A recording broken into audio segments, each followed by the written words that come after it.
Hannah Arendt, Eichmann em Jerusalém, um relato sobre a banalidade do mal. 16. Epílogo. As irregularidades e anormalidades do julgamento de Jerusalém foram tantas, tão variadas e de tal complexidade legal, que no decorrer dos trabalhos e depois na quantidade surpreendentemente pequena de literatura sobre o julgamento, chegaram a obscurecer os grandes problemas morais, políticos e mesmo legais que o julgamento inevitavelmente propunha. O próprio Estado de Israel, pelas declarações pré-julgamento do primeiro-ministro Ben-Gurion e pela maneira como a acusação foi formulada pelo promotor, confundiu ainda mais as coisas, arrolando um grande número de objetivos que o julgamento deveria atingir, os quais eram todos objetivos secundários quanto à lei e ao comportamento numa sala de tribunal. O objetivo de um julgamento é fazer justiça, e nada mais. Mesmo o mais nobre dos objetivos ulteriores, abre aspas, compor um registro do regime hitlerista que sobrevivesse à história, fecha aspas, como Robert G. Storey, advogado executivo dos julgamentos de Nuremberg, formulou como suposto objetivo último dos julgamentos de Nuremberg, só pode deturpar a finalidade principal da lei, pesar as acusações contra o réu, julgar e determinar o castigo devido. A sentença de Eichmann, cujas primeiras seções foram escritas em resposta à teoria de um propósito mais alto, como foi exposto tanto dentro como fora do tribunal, não podia ter sido mais clara e mais direta.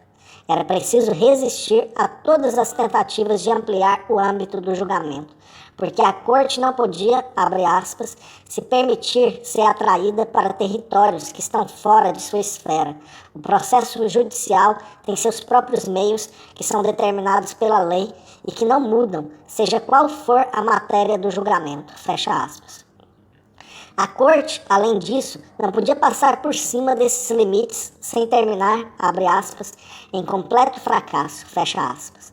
Ela não só tem a seu dispor, abre aspas, os instrumentos necessários à investigação de questões gerais, fecha aspas, como fala com uma autoridade cujo próprio peso depende dessas limitações. Abre aspas, ninguém nos fez juízes, fecha aspas, de coisas externas ao reino da lei. E, abre aspas, não se deve atribuir às nossas opiniões peso maior do que o que se atribui ao de qualquer pessoa que devote estudo e ponderação, fecha aspas, a essas coisas. Portanto, a pergunta que mais insistente sobre o julgamento de Eichmann, o que se pode fazer? Só existe uma resposta possível, fazer justiça. As objeções levantadas contra o julgamento de Eichmann eram de 3 tipos. Primeiro, as objeções levantadas contra os julgamentos de Nuremberg, que agora se repetiam. Eichmann estava sendo julgado por uma lei retroativa e era trazido à corte dos vitoriosos. Segundo, as objeções que se aplicavam apenas à corte de Jerusalém, na medida em que questionavam sua competência enquanto tal ou sua incapacidade de levar em conta o ato do rapto. E, finalmente, e mais importante, objeções à própria acusação, que afirmava que Eichmann cometeu crimes contra o povo judeu, em vez de dizer contra a humanidade, e, portanto, a lei sobre a qual estava sendo julgado. E essa objeção levou à conclusão lógica de que a única corte adequada para julgar esses crimes seria um tribunal internacional. A resposta da corte às primeiras objeções foi simples. Os julgamentos de Nuremberg foram citados em Jerusalém como um precedente válido. Atuando sob a lei municipal, os juízes não poderiam ter feito diferentemente, uma vez que a lei punitiva dos nazistas e colaboradores dos nazistas de 1950 era baseada nesse precedente. Abre aspas, a legislação particular, fecha aspas, indicou a sentença, abre aspas, é totalmente diferente de qualquer outra legislação usual em códigos criminais, fecha aspas. E a razão dessa diferença está na natureza dos crimes com que lida. Sua retroatividade, pode-se acrescentar, viola apenas formalmente, não substancialmente, o princípio de nullum crimen, nulla poena sine lege. uma vez que este se aplica significativamente apenas a atos conhecidos pelo legislador. Se um crime antes desconhecido, como o genocídio, repentinamente aparece, a própria justiça exige julgamento segundo uma nova lei. No caso de Nuremberg, essa nova lei foi a Carta, o Acordo de Londres de 1945. No caso de Israel, a lei de 1950. O problema não residia na retroatividade da lei, inevitável, aliás, mas sim sua adequação, sua aplicação a crimes antes desconhecidos. Esse pré-requisito da legislação retroativa foi seriamente comprometido na Carta que proveu o estabelecimento do Tribunal Militar Internacional em Nuremberg, e pode ser por isso que a discussão dessas questões tenha ficado um tanto confusa. A Carta criava jurisprudência para 3 tipos de crimes. Abre aspas, crimes contra a paz, fecha aspas, que o tribunal chamou de, abre aspas, Supremo Crime Internacional, na medida em que contém em si mesmo o mal acumulado do todo, fecha aspas, abre aspas, crimes de guerra e crimes contra a humanidade, fecha aspas. Destes, só o último, o crime contra a humanidade, era novo e sem precedentes. A guerra agressiva é pelo menos tão velha quanto a história escrita, e embora denunciada como criminosa muitas vezes antes, nunca havia sido reconhecida como tal em nenhum sentido formal. Nenhuma das justificativas para a jurisprudência da Corte de Nuremberg tem muito a seu favor. É verdade que Wilhelm II foi indiciado perante um tribunal dos poderes aliados depois da Primeira Guerra Mundial. Mas o crime de que foi acusado o ex-imperador alemão não era a guerra, mas o desrespeito aos tratados, e especificamente a violação da neutralidade belga. É também verdade que o Pacto Briand-Kellogg, de agosto de 1928, proscreveu a guerra como instrumento de política nacional, mas o pacto não continha nenhum critério de agressão, nem uma menção a sanções, além do fato de que o sistema de segurança que o pacto deveria instaurar havia entrado em colapso antes da guerra. Além disso, um dos países juízes, a Rússia Soviética, estava exposto ao argumento Tukhonk. Os russos não tinham atacado a Finlândia e dividido a Polônia em 1939 com completa impunidade? Por outro lado, os crimes de guerra, tão sem precedentes quanto os crimes contra a paz, eram cobertos pela legislação internacional. As convenções de Haia e Genebra tinham definido essas, abre aspas, violações das leis ou costumes da guerra, fecha aspas. Consistiam principalmente nos maus tratos a prisioneiros em atos de guerra contra populações civis. Nenhuma lei nova com poder retroativo foi necessária aí, e a principal dificuldade de Nuremberg estava no fato indiscutível de que aqui, mais uma vez, o argumento Tukhonk era aplicável.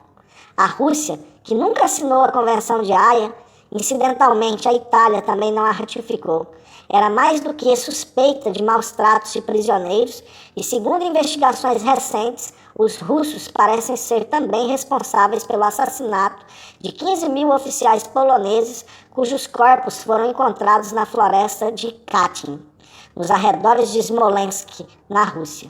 Pior ainda, o bombardeio intenso de cidades abertas e, acima de tudo, as bombas atômicas lançadas sobre Hiroshima e Nagasaki constituíam claramente crimes de guerra no sentido da Convenção de Haia. E embora o bombardeio de cidades alemãs tenha sido provocado pelo inimigo, pelo bombardeio de Londres, Coventry e Roterdã, e o mesmo não se podia dizer do uso de uma arma inteiramente nova e esmagadoramente poderosa, cuja existência podia ter sido anunciada e demonstrada de muitas outras maneiras.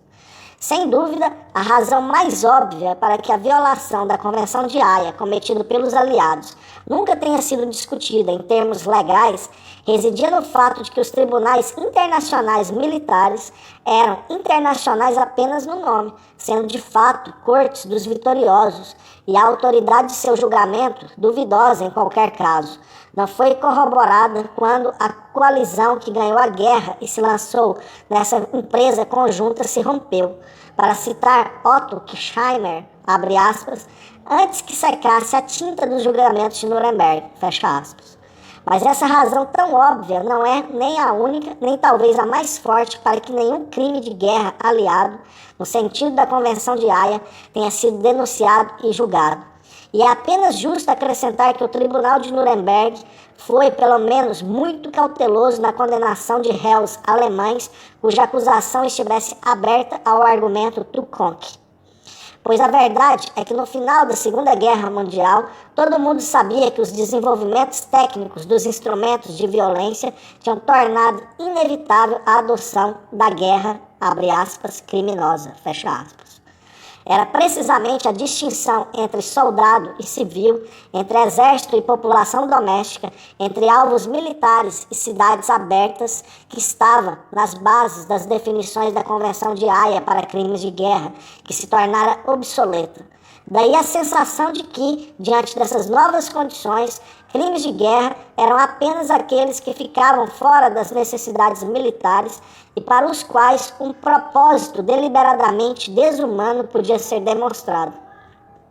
Esse fator de brutalidade gratuita era critério válido para determinar o que, diante das circunstâncias, constituía crime de guerra. Não era válido para a desastrada definição de, abre aspas, crime contra a humanidade, fecha aspas. Apesar de ter sido infelizmente introduzido nessa definição, que a Carta, no artigo 6c, definia como, abre aspas, ato desumano, fecha aspas. Como se esse crime também fosse uma questão de excesso criminoso na condução da guerra e na busca da vitória. No entanto, não foi de maneira nenhuma esse tipo bem conhecido de crime que levou os aliados a declarar, nas palavras de Churchill, que, abre aspas, a punição de criminosos de guerra era um dos principais objetivos da guerra, fecha aspas. Mas, ao contrário, os relatos de atrocidades nunca vistas, o extermínio de povos inteiros, a, abre aspas, limpeza, fecha aspas, de vastas regiões, isto é, não apenas crimes que, abre aspas, nenhum conceito de necessidade militar poderia sustentar, fecha aspas, mas crimes que eram de fatos independentes da guerra e que anunciavam uma política de assassinato sistemático a ser continuado em tempos de paz. Esse crime, efetivamente, não era coberto pela lei internacional ou municipal, e, além disso, era o único crime ao qual não se aplicava o argumento do Koch. E, no entanto, não havia outro crime diante do qual os juízes de Nuremberg se sentissem mais incomodados e que os deixasse num estado mais exasperamente de ambiguidade. É perfeitamente verdadeiro que, nas palavras do juiz francês de Nuremberg, Donnedieu de Vabre, a quem devemos uma das melhores análises do julgamento, Le Procès de Nuremberg, de 1947, abre aspas, a categoria de crimes contra a humanidade que a Carta tinha deixado entrar por uma porta muito estreita evaporou em virtude da sentença do tribunal, fecha aspas. Os juízes, porém, eram tão pouco coerentes quanto a própria Carta, pois embora preferissem condenar, como disse Kirchheimer, abre aspas, pelas acusações de crimes de guerra, que abarcavam todos os crimes comuns tradicionais, esvaziando o máximo possível as acusações de crime contra a humanidade, fecha aspas. Quando se tratou de pronunciar a sentença, eles revelaram seu verdadeiro sentimento aplicando a punição mais severa, a pena de morte, apenas aqueles que foram considerados culpados daquelas atrocidades bastante incomuns, que efetivamente constituíam um, abre aspas, crime contra a humanidade, fecha aspas. Ou como disse o promotor francês François de Menton, com maior exatidão, um, abre aspas, crime contra o status humano, fecha aspas. A ideia de que a agressão é, abre aspas, o crime internacional supremo, fecha aspas, foi silenciosamente abandonada quando um grande número de homens foi condenado à morte sem terem sido acusados de uma conspiração contra a paz.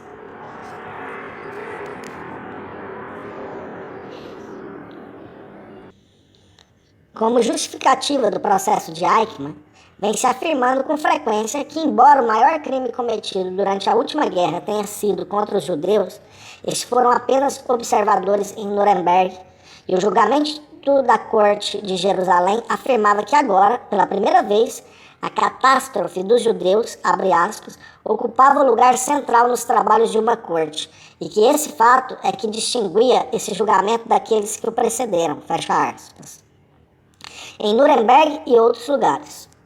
Mas isso é, na melhor das hipóteses, uma meia-verdade. Foi precisamente a catástrofe dos judeus que levou os aliados a conceber a ideia de crime contra a humanidade. Porque, escreveu Julius Stone em Legal Controls of International Conflict, de 1954, abre aspas, se tratasse de cidadãos alemães, o assassinato em massa de judeus só poderia ser coberto pela acusação de crime contra a humanidade, fecha aspas. E o que impediu o Tribunal de Nuremberg de fazer justiça completa quanto a esse crime, que tinha tão pouco a ver com a guerra, que sua execução efetivamente entrava em conflito com a conduta de guerra e a atravancava, foi o fato de estar ligado a outros crimes. Talvez se possa avaliar melhor até que ponto os juízes de Nuremberg tinham consciência do ultraje perpetrado contra os judeus pelo fato de que o único acusado a ser condenado à morte exclusivamente pela acusação de crime contra a humanidade foi Júlio Streicher, cuja especialidade havia sido obscenidades antissemitas. Nesse caso, os juízes desconsideraram todas as outras ponderações. O que distinguiu o julgamento de Jerusalém daqueles que o precederam não foi o fato de o povo judeu ocupar agora o lugar central. Sob esse aspecto, ao contrário, o julgamento era parecido com os outros do pós-guerra na Polônia e na Hungria, na Iugoslávia e na Grécia, na Rússia soviética e na França. Em resumo, em todos os países anteriormente ocupados pelos nazistas. O Tribunal Militar Internacional de Nuremberg foi instituído para criminosos de guerra cujos crimes não podiam ser restringidos, enquanto todos os outros foram realizados nos países onde eles haviam cometido seus crimes. Só os grandes criminosos de guerra agiram sem limites territoriais, e Eichmann certamente não era um deles. Essa, e não, como se disse muitas vezes, o seu desaparecimento, foi a razão de ele não ser acusado em Nuremberg. Martin Bormann, por exemplo, foi acusado, julgado e condenado à morte em absentia. Se as atividades de Eichmann se espalharam por toda a Europa ocupada, isso se deu não porque ele fosse tão importante que os limites territoriais não se aplicavam a ele, mas porque estava na natureza de sua tarefa o recolhimento e deportação de judeus, que ele e seus homens palmilhassem o continente. Foi a dispersão territorial dos judeus que tornou o crime contra eles uma preocupação internacional, no sentido legal, limitado da Corte de Nuremberg. Uma vez que os judeus tinham território próprio, o Estado de Israel, eles evidentemente tinham tanto o direito de julgar os crimes cometidos contra o seu povo, quanto os poloneses tinham de julgar os crimes cometidos na Polônia. Todas as objeções levantadas contra o julgamento de Jerusalém com base no princípio de jurisdição territorial eram legalistas ao extremo, e embora a corte tenha gasto uma série de sessões discutindo todas essas objeções, elas não foram efetivamente de grande relevância. Não havia a menor dúvida de que os judeus haviam sido mortos qua judeus, independentemente de sua nacionalidade na época. E embora seja verdade que os nazistas mataram muitos judeus que tinham escolhido negar sua origem étnica e teriam preferido talvez ser mortos como franceses ou alemães, a justiça só podia ser feita nesses casos se levasse em conta a intenção e o propósito dos criminosos. Igualmente infundado, em minha opinião, era o argumento ainda mais frequente contra a possível parcialidade de juízes judeus, que eles, principalmente sendo cidadãos de um Estado judeu, estariam julgando em causa própria. É difícil ver em que os juízes judeus diferiam sobre esse aspecto dos seus colegas em qualquer dos outros julgamentos em que juízes poloneses pronunciaram sentenças por crimes contra o povo polonês ou juízes tchecos julgaram o que acontecera em Praga e Bratislava. O Sr. Hausner, no último de seus artigos para o Saturday Evening Post, incautamente acrescentou novo combustível a esse argumento. Ele disse que a acusação se deu conta imediatamente de que Eichmann não podia ser defendido por um advogado israelense, porque haveria um conflito entre deveres profissionais e emoções nacionais. Bem, Esse conflito constituía a essência de todas as objeções a juízes judeus. E o argumento do Sr. Hausner em seu favor, que um juiz pode odiar o crime e mesmo assim ser justo com o criminoso, se aplica à defesa também. O advogado que defende um assassino não defende o assassinato. A questão é que as pressões externas ao tribunal tornaram pouco aconselhável, para usar termos brandos, encarregar um cidadão israelense da defesa de Eichmann. Por fim, o argumento de que não existia um Estado judeu quando o crime foi cometido é sem dúvida formalista, tão distante da realidade e de todas as exigências de que a justiça seja feita, que podemos tranquilamente deixá-lo para os doutos debates dos peritos. No interesse da justiça e não de certos procedimentos que, por importantes que sejam em si mesmos, não podem nunca sobrepujar a justiça, o objetivo principal da lei. A Corte, para justificar sua competência, não deveria ter precisado nem invocar o princípio de personalidade passiva, que as vítimas eram judeus e que só Israel tinha o direito de falar em seus nomes, nem o princípio da jurisdição internacional, aplicando a Eichmann, por ele ser hostis generis humani, as regras aplicáveis à pirataria. Ambas as teorias, discutidas demoradamente dentro e fora do Tribunal de Jerusalém, na verdade desfocaram as questões e obscureceram a evidente semelhança entre o Tribunal de Jerusalém e os tribunais que o precederam em outros países, onde legislação especial também foi formulada para garantir a punição dos nazistas e seus colaboradores. O princípio de personalidade passiva, que em Jerusalém tinha por base a sábia opinião de P. N. Drost em Crime and State, de 1959, para quem, sob certas circunstâncias, abre aspas, o Fórum Patria Victima pode ser competente para julgar o caso, fecha aspas. Infelizmente, faz supor que os processos criminais são iniciados pelo governo em nome das vítimas, que em princípio têm direito de vingança. Essa era, de fato, a posição da acusação, e o Sr. Hausner abriu seu discurso com as seguintes palavras, abre aspas, quando me ponho diante dos senhores, juízes de Israel, nesta corte, para acusar Adolf Eichmann, eu não estou sozinho. Aqui comigo, neste momento, estão 6 milhões de promotores, mas eles não podem levantar o dedo acusador na direção da cabine de vidro e gritar, já acusei, contra o homem ali sentado. Seu sangue clama ao céu, mas sua voz não pode ser ouvida. Por isso cabe a mim ser seu porta-voz e pronunciar a infame acusação em seu nome. Fecha aspas. Com tal retórica, a acusação deu substância ao argumento principal contra o julgamento, que ele fora instaurado não a fim de satisfazer as exigências da justiça, mas para aplacar o desejo e talvez o direito de vingança das vítimas. Os processos criminais, uma vez que são obrigados e devem ser iniciados, mesmo que a vítima prefira perdoar e esquecer, repousa em leis cuja essência, para citar Telfar Taylor, escrevendo no New York Times Magazine, abre aspas, é que o crime não é cometido só contra a vítima, mas primordialmente contra a comunidade cuja lei é violada. Fecha aspas. O malfeitor é levado à justiça porque seu ato perturbou e expôs a grave risco à comunidade como um todo, e não porque, como nos processos civis, indivíduos foram prejudicados e têm o direito à compensação. A compensação efetivada nos casos criminais é de natureza inteiramente diferente. É o corpo político em si que exige compensação e é a ordem pública que foi tirada de prumo e tem de ser restaurada, por assim dizer.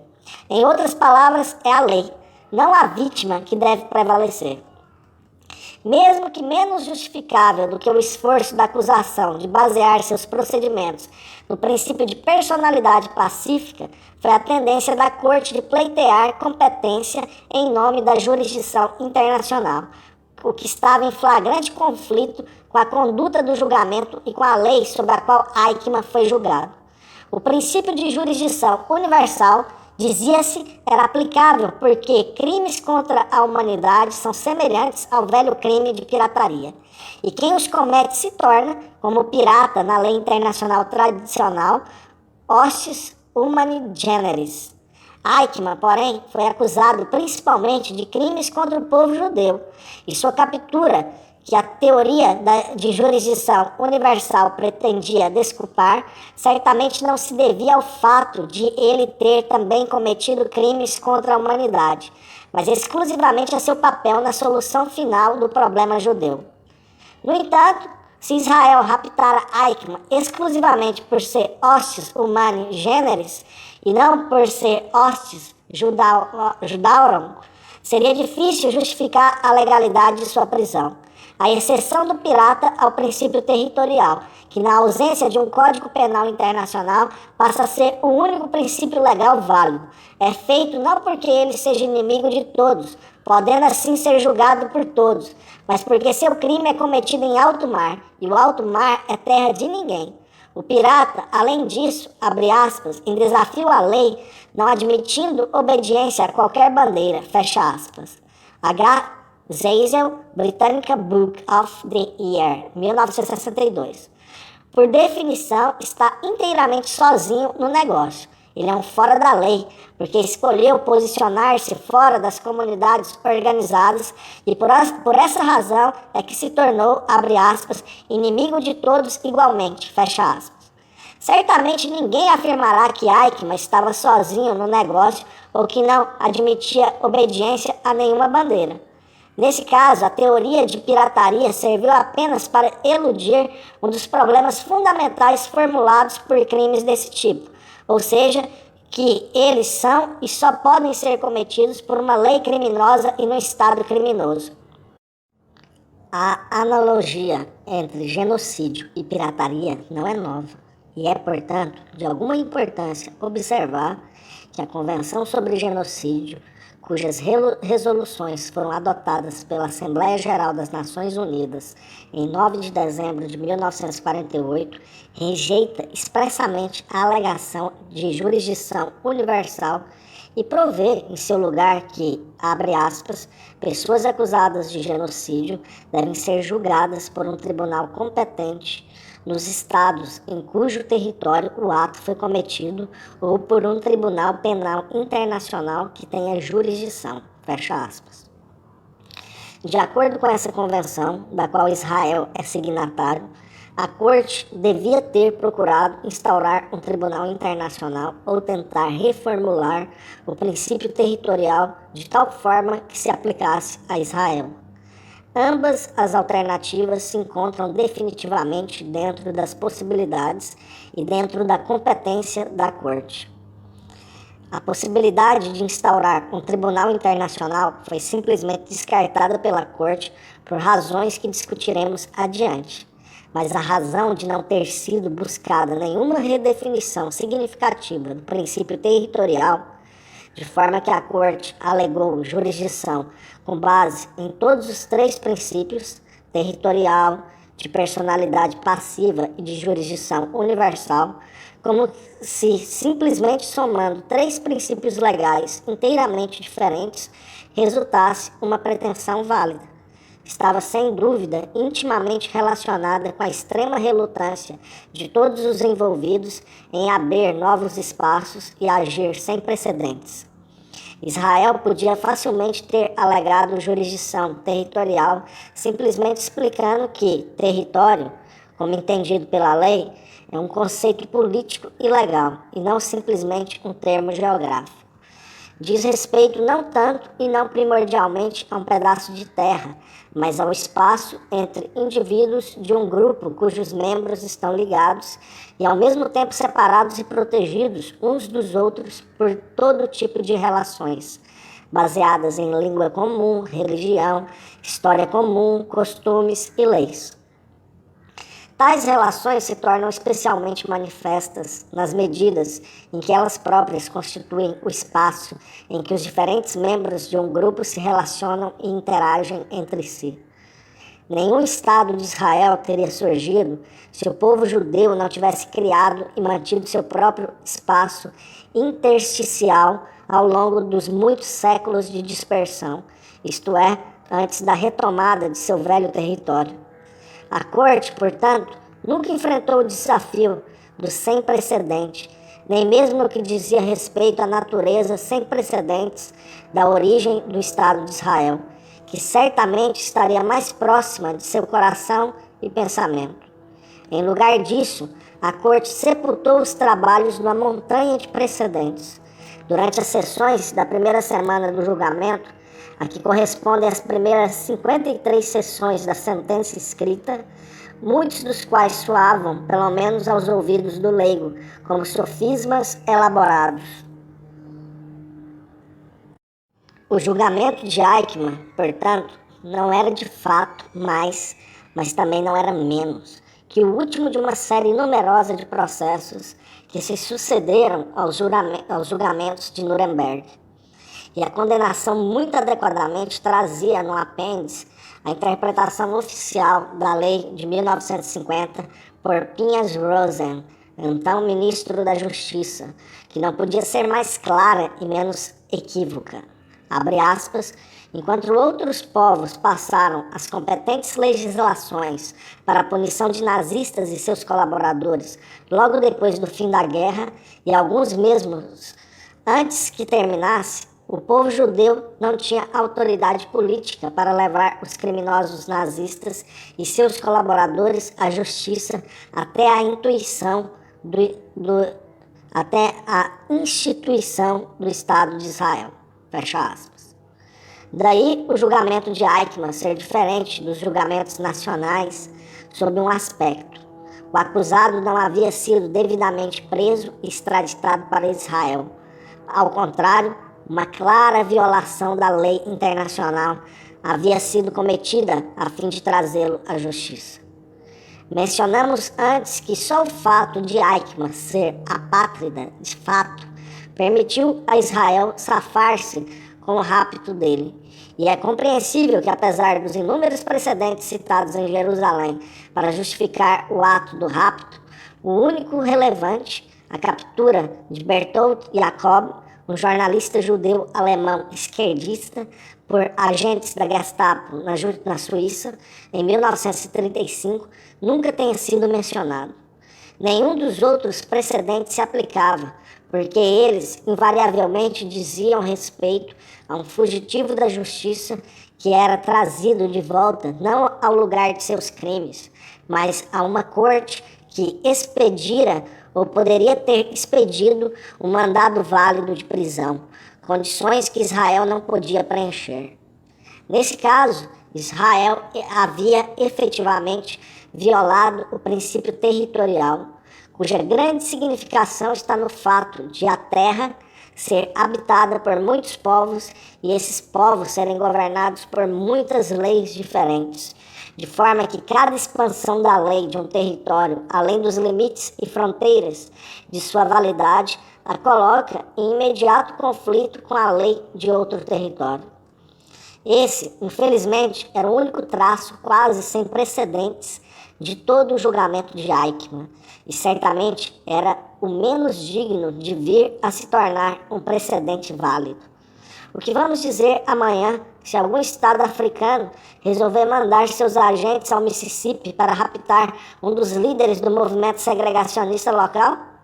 E o que vamos responder se uma corte de Gana ou do Congo citar o caso Eichmann como precedente? A justificativa era a falta de precedentes do crime e do surgimento do Estado judeu. Havia, além disso, importantes circunstâncias mitigantes na medida em que dificilmente se encontraria uma real alternativa se efetivamente se quisesse levar Eichmann à justiça. A Argentina tinha um impressionante passado de não extraditar criminosos nazistas. Mesmo que existisse um tratado de extradição entre Israel e Argentina, um pedido de extradição quase com certeza não teria sido honrado.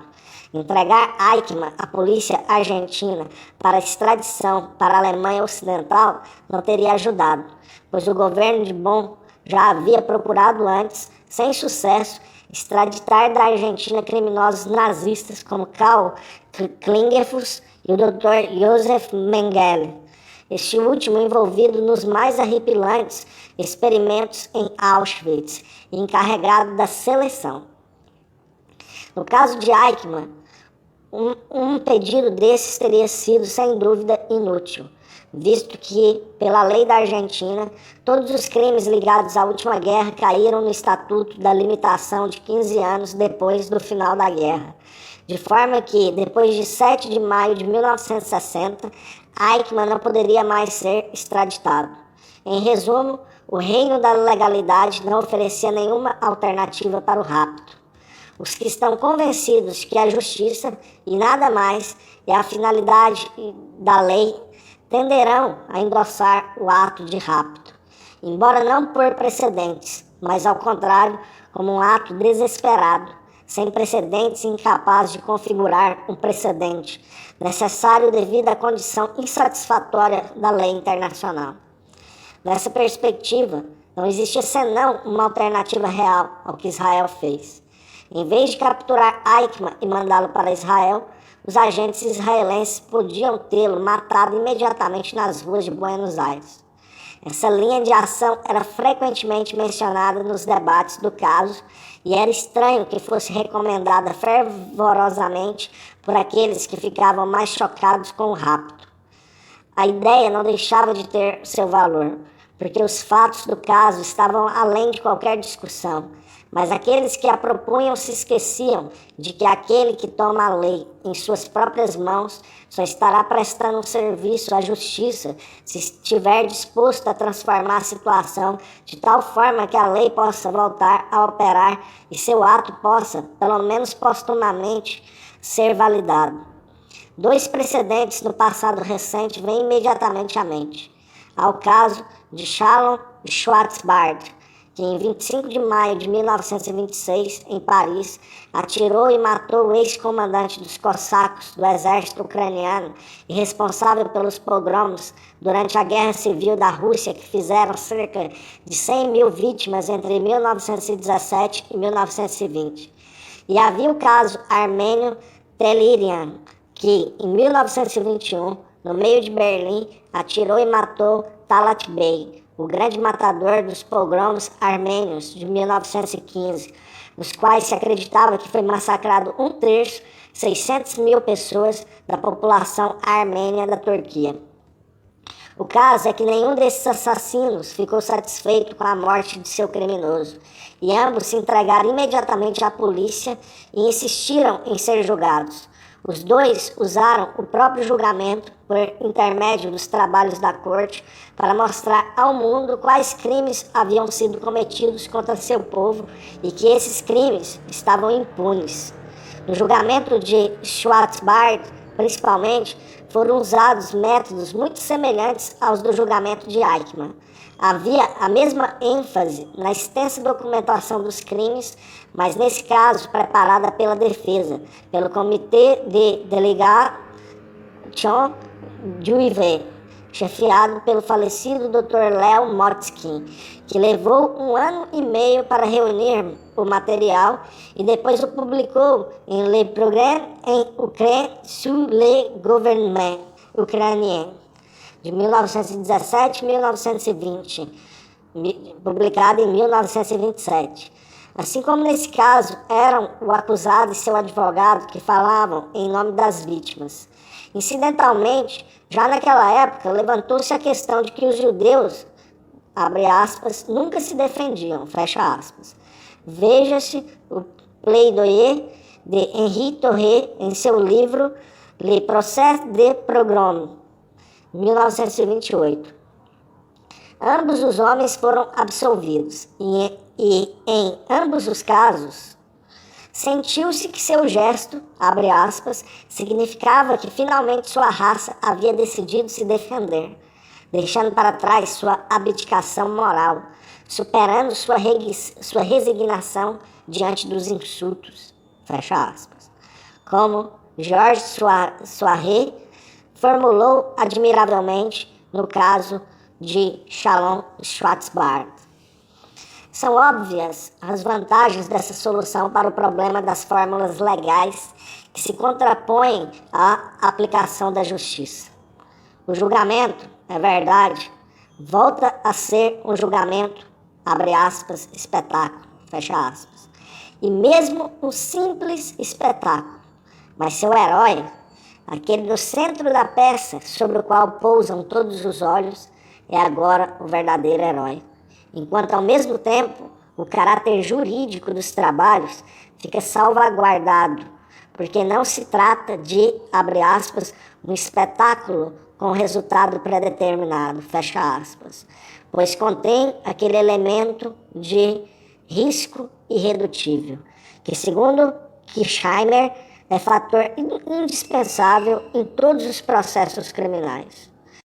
Além disso, o jacuzzi, tão indispensável do ponto de vista da vítima, soa, é claro, muito mais convincente na boca de um homem que foi forçado a tomar a lei nas próprias mãos do que na voz de um agente apontado pelo governo, que não arrisca nada. E, no entanto, é mais do que duvidoso que essa solução fosse justificável no caso de Eichmann. Sem falar nas considerações práticas, pois a Buenos Aires dos anos 60 não oferecia nem as mesmas garantias, nem a mesma publicidade para o acusado que Paris ou Berlim ofereciam nos anos 20. E é claro que teria sido inteiramente injustificada se levada a cabo por agentes do governo. O ponto a favor de Schwarzbard e Delirian era que os dois eram membros de um grupo étnico que não possuía nem Estado nem sistema legal próprios. Não havia tribunal no mundo para o qual qualquer dos grupos pudesse levar suas vítimas. Schwarzbard, que morreu em 1938, mais de 10 anos antes da proclamação do Estado judeu, não era sionista nem nacionalista de qualquer matiz. Mas não há dúvida de que teria recebido com entusiasmo o Estado de Israel, por nenhuma outra razão além do fato de que proveria um tribunal para crimes que tantas vezes passaram impunes. Seu senso de justiça teria ficado satisfeito, e a carta que mandou da prisão em Paris para seus irmãos e irmãs em Odessa, abre aspas, deixe saber nas cidades e nas aldeias de Balta, Proskoro, Cherkaz, Uman, Zitomir, pregue a mensagem edificante. A ira judaica se vingou. O sangue assassino de Pletiura, que surgiu da cidade mundial, Paris, lembrará o crime feroz cometido contra o pobre e abandonado povo judeu. Fecha aspas. Nos faz reconhecer imediatamente não a linguagem que o Dr. Hausner efetivamente falava durante o julgamento. A linguagem de Shalom Schwarzbard era infinitamente mais digna e mais comovente, mas certamente os sentimentos e o estado de espírito dos judeus do mundo inteiro para quem ela deve ter tido apelo.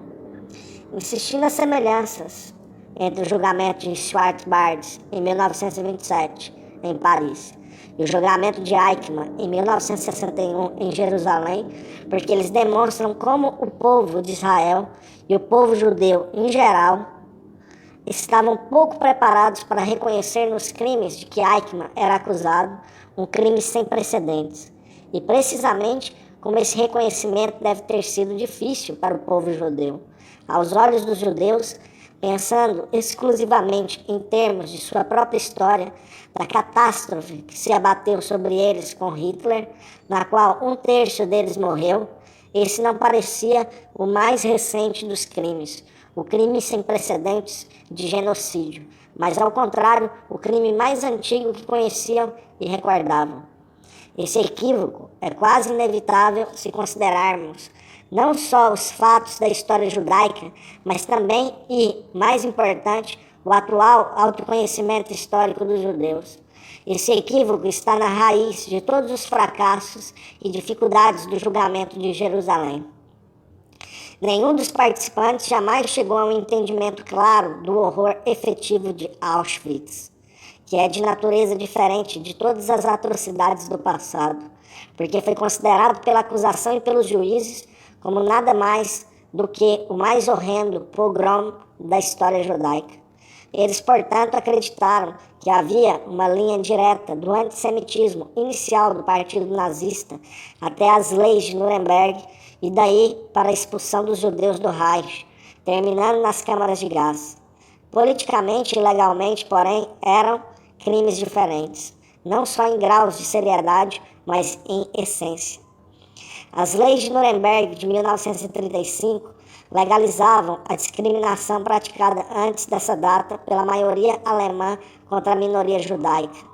De acordo com a lei internacional, era privilégio da soberana nação alemã declarar minoria nacional qualquer parte de sua população se o julgasse conveniente, contanto que a legislação dessa minoria estivesse conforme os direitos e garantias estabelecidos pelos tratados e acordos de minorias reconhecidos internacionalmente. As organizações judaicas internacionais, portanto, tentaram prontamente obter para essa nova minoria os mesmos direitos e garantias que as minorias da Europa Oriental e do Sudeste haviam recebido em Genebra. Mas mesmo não tendo atribuído essa proteção, as leis de Nuremberg foram, no geral, reconhecidas por outras nações como parte da legislação alemã, de forma que era impossível um cidadão alemão contrair, abre aspas, casamento misto, fecha aspas, na Holanda, por exemplo. O crime das leis de Nuremberg era um crime nacional. Ele violava os direitos e liberdades constitucionais nacionais, mas não era da alçada da política de boa vizinhança. A imigração forçada, porém, ou a expulsão, que se tornou política oficial depois de 1938, era sim da alçada da política de boa vizinhança, pela simples razão de que aqueles que eram expulsos apareciam nas fronteiras de outros países que eram forçados a aceitar os hóspedes indesejados ou fazê-los entrar clandestinamente em outro país, igualmente indisposto a recebê-los. A expulsão dos cidadãos, em outras palavras, já é em si um crime contra a humanidade, se por humanidade se entende não mais que a política de boa vizinhança. Nem o crime nacional de discriminação legalizada, que resultava em perseguição pela lei, nem o crime internacional de expulsão eram sem precedentes, até mesmo na Idade Moderna. A discriminação legalizada era praticada pelos países balcânicos e a expulsão em escala de massa ocorreu depois de muitas revoluções. Foi quando o regime nazista declarou que o povo alemão não só estava disposto a ter judeus na Alemanha, mas desejava fazer todo o povo judeu desaparecer da face da terra, que passou a existir o novo crime, o crime contra a humanidade, no sentido de crime contra o status humano, ou contra a própria natureza da humanidade. A expulsão e o genocídio, embora sejam ambos crimes internacionais, devem ser distinguidos. O primeiro é crime contra as nações irmãs, enquanto o último é um ataque à diversidade humana enquanto tal, isto é, a uma característica do status humano sem a qual a simples palavra humanidade perde o sentido. Se a Corte de Jerusalém tivesse entendido que havia distinções entre discriminação, expulsão e genocídio, teria ficado imediatamente claro que o crime supremo com que se defrontava, o extermínio físico do povo judeu, era um crime contra a humanidade, perpetrado no corpo do povo judeu, que só a escolha de vítimas, não a natureza do crime, podia resultar da longa história de ódio aos judeus e de antissemitismo. Na medida em que as vítimas eram judeus, era certo e adequado que uma corte judaica pudesse conduzir o julgamento. Mas na medida em que o crime era um crime contra a humanidade, era preciso um tribunal internacional para fazer justiça a ele. Era surpreendente que a corte não fosse capaz de fazer essa distinção, porque ela havia, de fato, sido feita antes pelo ex-ministro de Justiça israelense, Sr. Rosen, que em 1950 insistira em, abre aspas, uma distinção entre esta lei para crimes contra o povo judeu e a lei para a prevenção e punição do genocídio, fecha aspas, que foi discutida e não passou no parlamento israelense.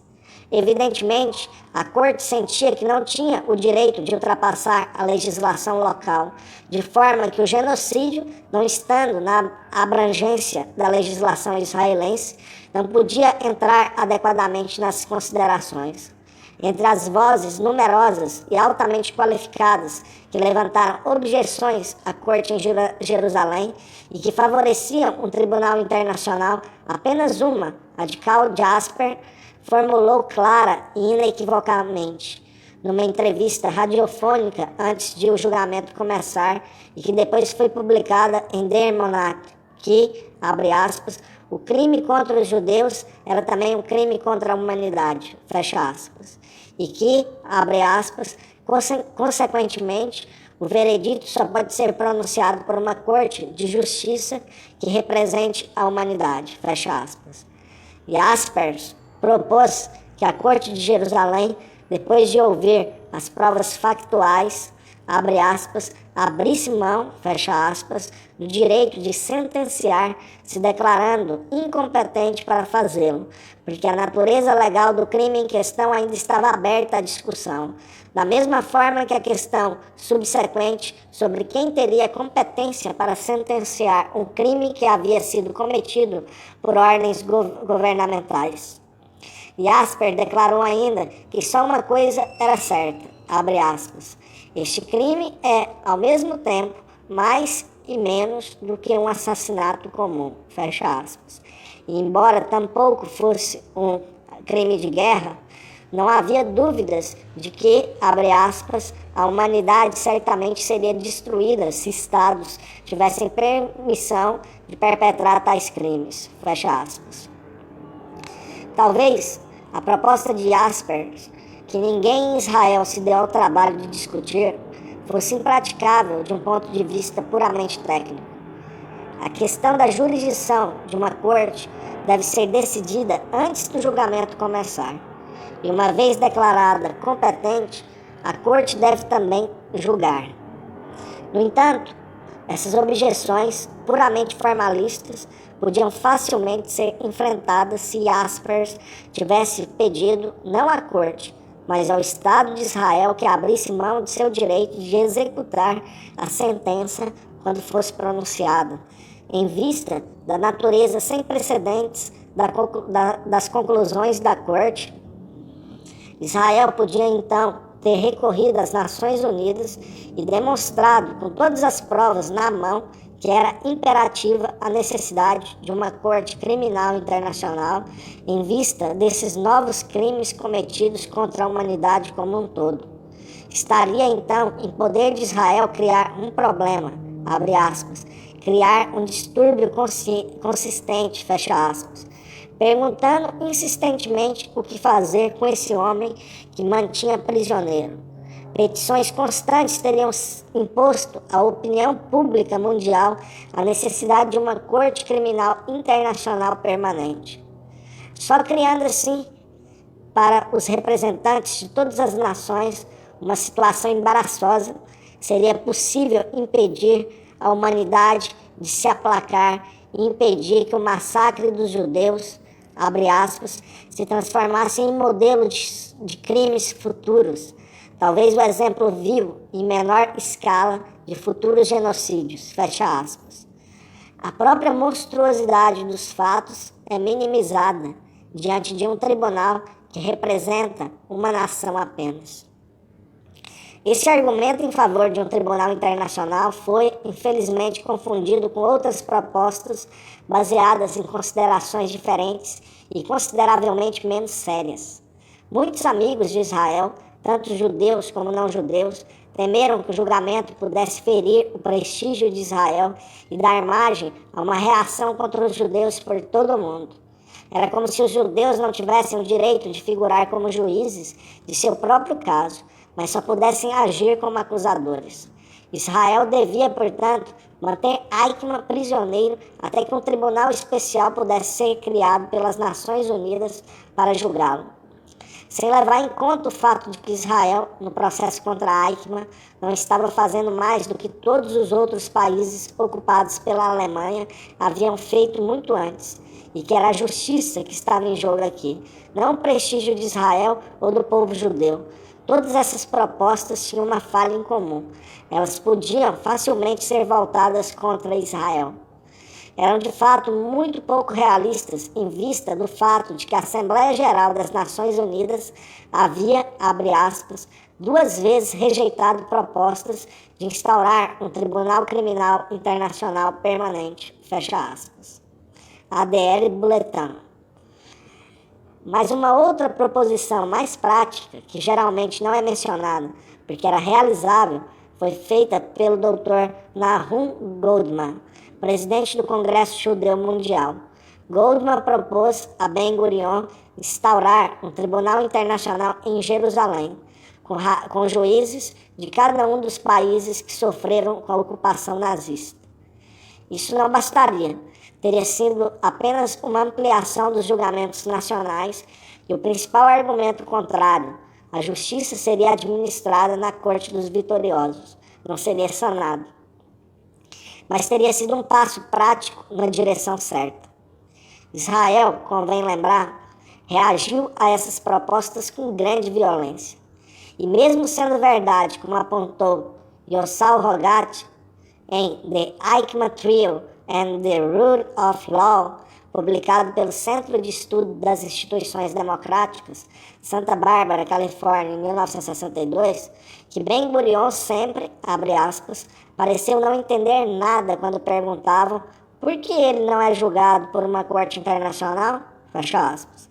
Também é verdade que aqueles que faziam a pergunta não entendiam que para Israel o único aspecto sem precedentes nesse processo específico era que, pela primeira vez, desde a destruição de Israel, de Jerusalém, pelos romanos nos anos 70, os judeus tinham a possibilidade de julgar crimes cometidos contra seu próprio povo. Pela primeira vez, não precisavam apelar a outros para proteção e justiça, ou depender da comprometida fraseologia dos direitos do homem. Direitos que, como ninguém sabia melhor que eles, só eram invocados por povos fracos demais para defender seus, abre aspas, direitos de homem branco, fecha aspas, e para impor suas próprias leis. O simples fato de Israel ter sua própria legislação, sobre a qual esse julgamento podia se realizar, foi considerado pelo Sr. Rosen, por ocasião da primeira leitura da lei do Knesset, em 1950, muitos antes do julgamento de Eichmann, como expressão de, abre aspas, uma transformação revolucionária na posição política do povo judeu, fecha aspas. Foi contra o pano de fundo dessas experiências e aspirações muito vívidas que Ben-Gurion disse, abre aspas, Israel não precisa da proteção de uma corte internacional, fecha aspas. Além disso, o argumento de que o crime contra o povo judeu foi, em primeiro lugar, um crime contra a humanidade, que servia de apoio às propostas válidas de um tribunal internacional, estava em flagrante contradição com a lei sob a qual Eichmann foi julgado. Por isso, aqueles que propuseram a Israel desistir de seu prisioneiro deveriam ir um passo adiante e declarar: a lei punitiva dos nazistas e colaboradores dos nazistas de 1950 está errada. Está em contradição ao que ocorreu de fato e não cobre os fatos. E isso teria sido realmente verdade. Pois assim como um assassino é processado porque violou a lei da comunidade e não porque privou a família Silva de seu marido, pai ou arrimo, assim também esses assassinos modernos, empregados pelo Estado, devem ser processados porque violaram a ordem da humanidade. E não porque mataram milhões de pessoas. Nada é mais pernicioso para a compreensão desses novos crimes. Nada atravanca mais a emergência de um Código Penal Internacional que se encarregue deles, do que a ilusão comum de que o crime de assassinato e o crime de genocídio são essencialmente os mesmos. E que este último, portanto, abre aspas, não é um crime novo propriamente falando, fecha aspas. O problema com este é que se rompe uma ordem inteiramente diferente e viola-se uma comunidade inteiramente diferente. E, de fato, foi porque Ben-Gurion sabia muito bem que toda a discussão dizia respeito, na verdade, à validade da lei israelense, é que ele acabou reagindo mal, e não apenas com violência, contra os críticos dos procedimentos israelenses. O que quer que esses, abre aspas, pretensos peritos, fecha aspas, tivessem a dizer, seus argumentos eram, abre aspas, sofismas, fecha aspas, inspirados pelo antissemitismo ou, no caso dos judeus, por complexos de inferioridade. Abre aspas, que o mundo entenda uma coisa: não vamos desistir de nosso prisioneiro. É justo dizer que esse não foi de forma nenhuma o tom com que o julgamento foi conduzido em Jerusalém. Mas acho que se pode prever que este último dos julgamentos nacionais não servirá de precedente especialmente válido para futuros julgamentos desses crimes. Isso pode ser de pouca importância em vista do fato de que seu objetivo principal, acusar e defender, julgar e punir Adolf Eichmann, foi atingido. Não fosse pela possibilidade bastante incômoda, mas inegável, de que crimes similares possam ser cometidos no futuro. As razões para essa sinistra potencialidade são gerais e também particulares. Faz parte da própria natureza das coisas humanas que cada ato cometido e registrado pela história da humanidade fique com a humanidade como uma potencialidade, muito depois da sua efetividade ter se tornado coisa do passado. Nenhum castigo jamais possui poder suficiente para impedir a perpetração de crimes. Ao contrário, a despeito do castigo, uma vez que um crime específico apareceu pela primeira vez, sua reaparição é mais provável do que poderia ter sido a sua emergência inicial. As razões particulares que falam pela possibilidade de repetição dos crimes cometidos pelos nazistas são ainda mais plausíveis. A assustadora coincidência da explosão populacional moderna com a descoberta de aparelhos técnicos que, graças à automação, tornarão supérfluos vários setores da população, até mesmo em termos de trabalho, e que, graças à energia nuclear, possibilitam lidar com essa dupla ameaça com o uso de instrumentos ao lado dos quais as instalações de gás de Hitler pareceriam brinquedos de uma criança maldosa, tudo isso deve bastar para nos fazer tremer. Essencialmente, por esta razão, assim como o inaudito, uma vez ocorrido, pode se tornar precedente para o futuro. Todos os julgamentos que tocam em crimes contra a humanidade devem ser julgados de acordo com um padrão que hoje ainda é ideal. Se o genocídio é uma possibilidade real do futuro, então nenhum povo da Terra, muito menos, claro, o povo judeu em Israel ou em qualquer parte, pode se sentir razoavelmente seguro quanto à continuação de sua existência sem a ajuda e a proteção da lei internacional. O sucesso ou o fracasso em tratar o inaudito consiste em que esse trato possa servir como precedente válido na via para uma lei penal internacional. E essa solicitação, encaminhada aos juízes de tais tribunais, não erra o alvo, nem pede mais do que pode ser razoavelmente esperado. A lei internacional, disse o magistrado Jackson em Nuremberg, abre aspas, é resultado de tratados e acordos entre nações e de costumes aceitos. No entanto, todo costume tem sua origem em algum ato único.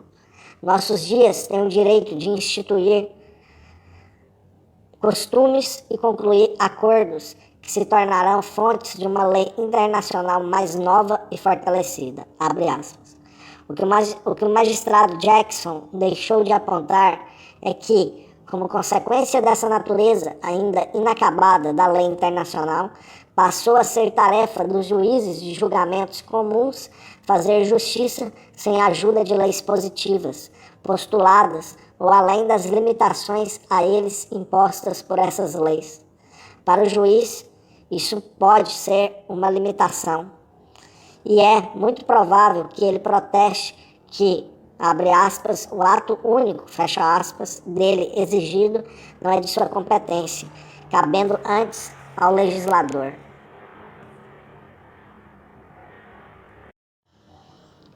E, de fato, antes de chegarmos a qualquer conclusão sobre o sucesso ou fracasso da Corte de Jerusalém, devemos enfatizar a firme crença dos juízes de que eles não tinham o direito de se transformar em legisladores, que eles tinham de conduzir seus trabalhos dentro dos limites da lei israelense, de um lado, e da opinião legal aceita de outro.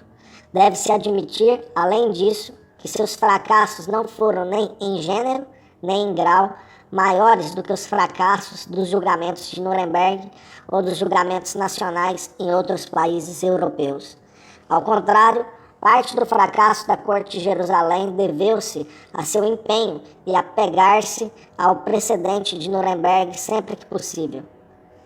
Em resumo, o fracasso da Corte de Jerusalém consistiu em não ter tomado as rédeas dos 3 itens fundamentais, todos suficientemente conhecidos e amplamente discutidos desde a instauração dos julgamentos de Nuremberg. O problema da pré-definição da justiça na Corte dos Vitoriosos, uma definição válida de crime contra a humanidade e um reconhecimento claro do novo tipo de criminoso que comete esse crime. Quanto à primeira, a justiça foi mais seriamente prejudicada em Jerusalém do que em Nuremberg, porque a Corte não admitiu testemunhas de defesa. Em termos dos requisitos tradicionais para processos de lei justos e adequados, essa foi a falha mais séria nos procedimentos de Jerusalém. Além disso, se o julgamento na Corte dos Vencedores era talvez inevitável no fim da guerra, ao argumento do magistrado Jackson sobre Nuremberg, abre aspas, ou os vitoriosos julgam os vencidos, ou teremos de deixar os vencidos julgar a si mesmos, fecha aspas.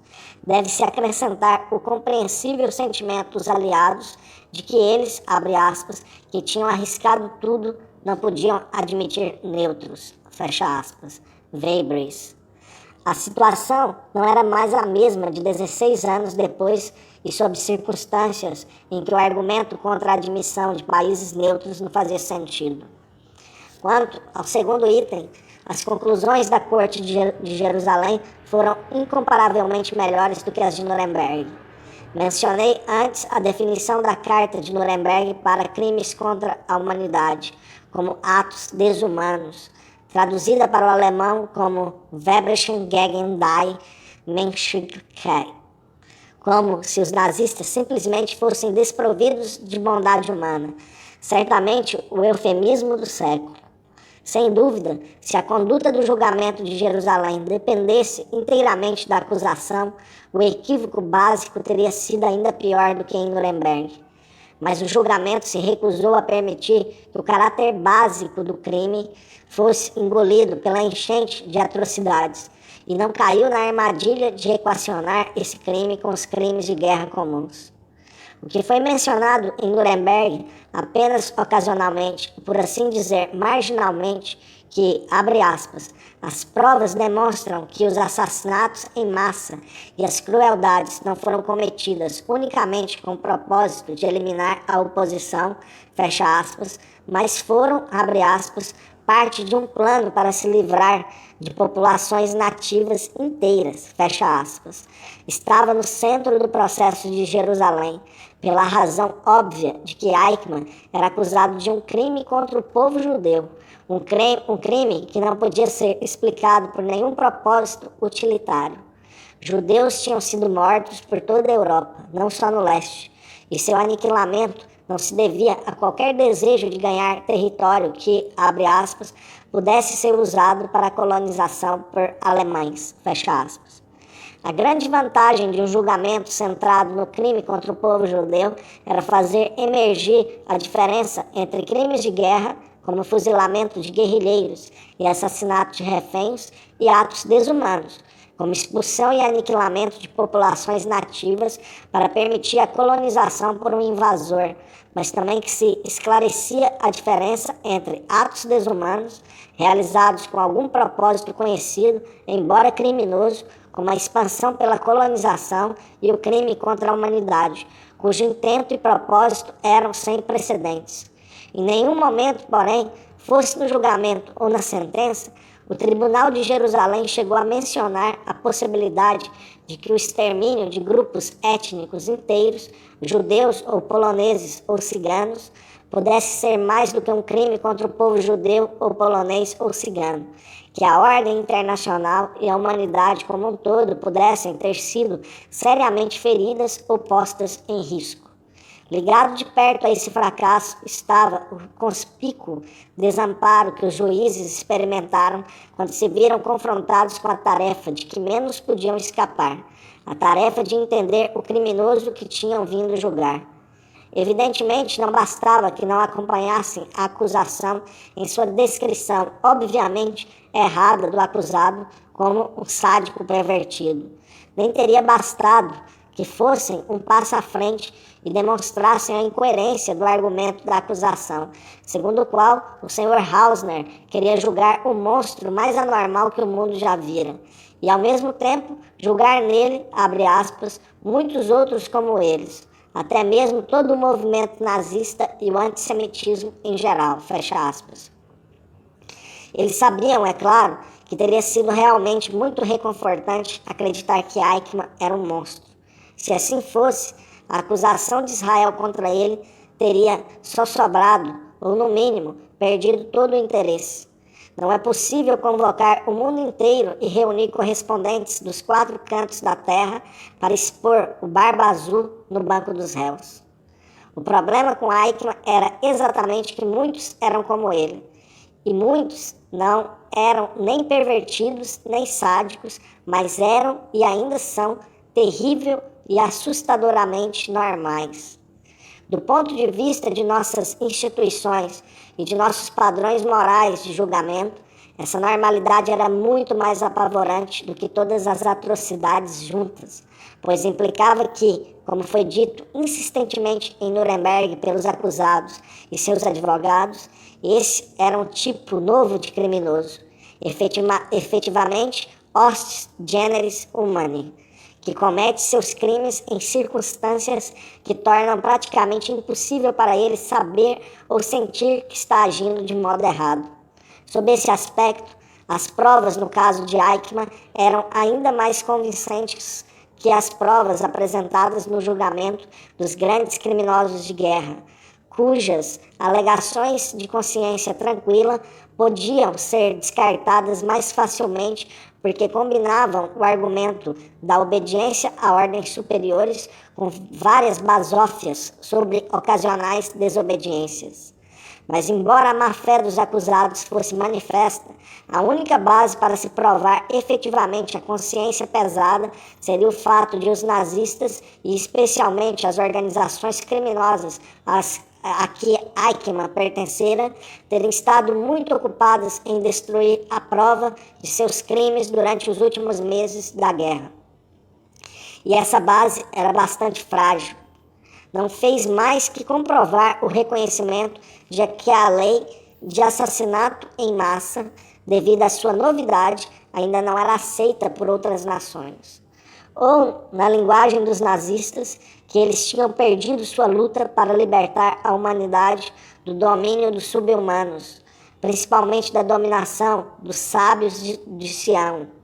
Ou, em palavras comuns, o fato não provava mais do que a admissão da derrota. Alguns deles teriam sofrido de consciência pesada se tivesse vencido. Importante, entre as grandes questões que estavam em jogo no julgamento de Eichmann, era a ideia corrente em todos os modernos sistemas legais de que tem de haver intenção de causar dano para haver crime. A jurisprudência civilizada não conhece razões de orgulho maior que essa consideração pelo fato subjetivo.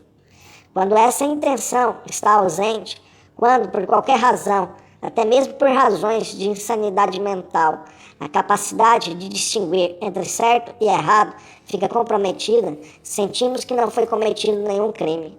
Nós recusamos e consideramos bárbaras as proposições de que, abre aspas, um grande crime ofende a natureza, de forma que a própria terra clama por vingança, que o mal viola uma harmonia natural que só a punição pode restaurar, que uma coletividade vitimada tem o dever moral de punir o criminoso, fecha aspas, Yosal Rogat. E, no entanto, parece-me inegável que foi precisamente com base nessas proposições há muito esquecidas que Eichmann foi levado à justiça em primeiro lugar, e que elas foram, de fato, a justificativa suprema da pena de morte. Como ele esteve implicado e desempenhou um papel central no empreendimento cujo propósito declarado era eliminar certas raças da face da terra para sempre, ele teve de ser eliminado. E se é verdade que, abre aspas, a justiça não deve ser apenas feita, ela deve ser vista, fecha aspas. Então a justiça do que foi feito em Jerusalém teria emergido para ser vista por todos se os juízes tivessem a ousadia de se dirigir ao acusado em algo como os seguintes termos, abre aspas, você admitiu que o crime cometido contra o povo judeu durante a guerra foi o maior crime na história conhecida e admitiu seu papel nele, mas afirmou nunca ter agido por motivos baixos, que nunca teve inclinação de matar ninguém, que nunca odiou os judeus, que no entanto não podia ter agido de outra forma e que não se sente culpado. Achamos isso difícil, mesmo que não inteiramente impossível de acreditar. Existem algumas, embora não muitas, provas contra você nessa questão de motivação e consciência que podem ficar além de toda dúvida. Você disse também que seu papel na solução final foi acidental e que quase qualquer pessoa poderia ter tomado seu lugar, de forma que potencialmente quase todos os alemães são igualmente culpados. O que você quis dizer foi que, onde todos ou quase todos são culpados, ninguém é culpado. Essa é uma conclusão realmente bastante comum, mas que não estamos dispostos a aceitar. E se não entende nossa objeção, recomendaríamos a sua atenção à história de Sodoma e Gomorra, duas cidades bíblicas que foram destruídas pelo fogo do céu, porque todo o povo delas havia se tornado igualmente culpado.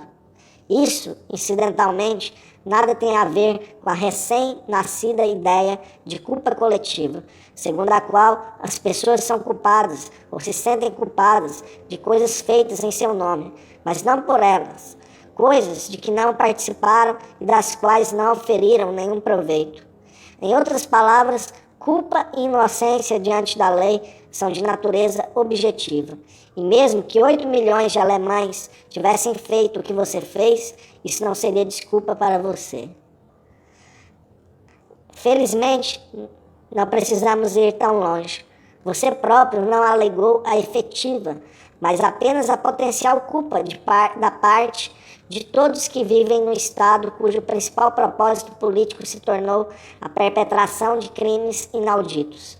E a despeito das vicissitudes exteriores ou interiores que o levaram a se transformar em criminoso, existe um abismo entre a realidade do que você fez e a potencialidade do que os outros poderiam ter feito. Nós nos ocupamos aqui apenas com o que você fez, e não com a natureza possivelmente não criminosa de sua vida interior e de seus motivos, ou com as potencialidades criminosas daqueles à sua volta. Você contou a sua história como uma história de dificuldades, e sabendo das circunstâncias, estamos até certo ponto dispostos a admitir que em circunstâncias mais favoráveis é altamente improvável que você tivesse de comparecer perante nós ou perante qualquer outra corte criminal. Suponhamos, hipoteticamente, que foi simplesmente a má sorte que fez você um instrumento da organização do assassinato em massa. Mesmo assim, resta o fato de você ter executado e, portanto, apoiado ativa uma política de assassinato em massa. Pois política não é um jardim de infância. Em política, obediência e apoio são a mesma coisa. E assim como você apoiou e executou uma política de não partilhar a terra com o povo judeu e com o povo de diversas outras nações, como se você e seus superiores tivessem o direito de determinar quem devia e quem não devia habitar o mundo, consideramos que ninguém, isto é, nenhum membro da raça humana, haverá de querer partilhar a terra com você. Esta é a razão, e a única razão, pela qual você deve morrer na forca. Fecha aspas.